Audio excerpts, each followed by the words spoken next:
Hey guys, so something that I've really been wanting to talk about lately is self-awareness with your body language. Something that I see a lot of people do, and the way I put it is they're saying something all the time to their horse without meaning to. So what we want to do is we want our cues to be really specific and really clear to our horse. But then again, we don't want them to be so reactive that we're not able to be around them without them constantly thinking we're putting pressure on them. So I wanted to show you an example of what that looks like. If I take this flag, for instance, which is something I use just as an extension of energy, it's not something that I ever use to scare a horse. If I'm not telling my horse to go somewhere and I move this flag, I expect her to stand still. Okay, I expect her to not immediately take off running around because this flag is not telling her to do anything right now. But if I turn and face this horse and ask her to move, I expect the horse to respond. And again, I'm not asking for an explosive response here. I'm just asking for a response. So that way it's clear to me that the horse understands the difference between me giving a cue and me just standing over here talking or, not paying attention. The same goes for how you approach them physically. So I'm going to get her back in frame here.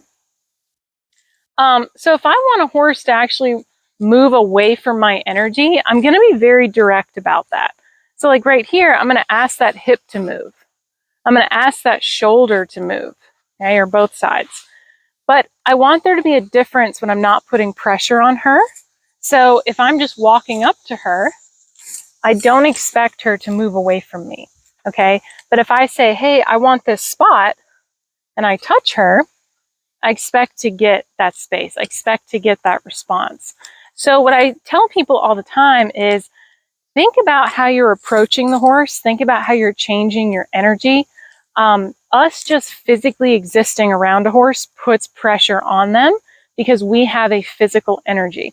So when you're more specific about how you use that energy, you can actually make your horse really, really sensitive in a really good way.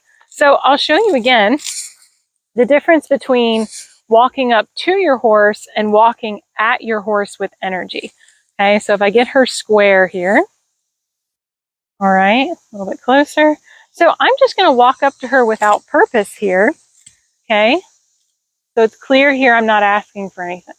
But if I change the way I approach her, I want her to respond. So if I go at this hip and I still don't get anything, I'm going to put some pressure, okay, to get that response. So I wasn't really happy with that, so I'm going to try that again. I'm putting pressure on there, okay? Now I'm going to go back to not putting pressure on. You see how I just change even the speed at which I approach her, the way I look at her.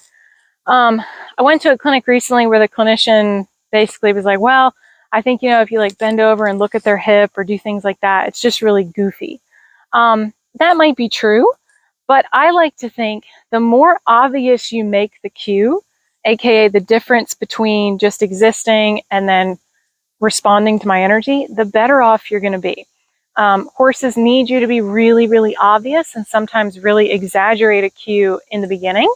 As the horse learns, it becomes easier and easier, and you're not having to ask with quite as much energy or be as specific, right?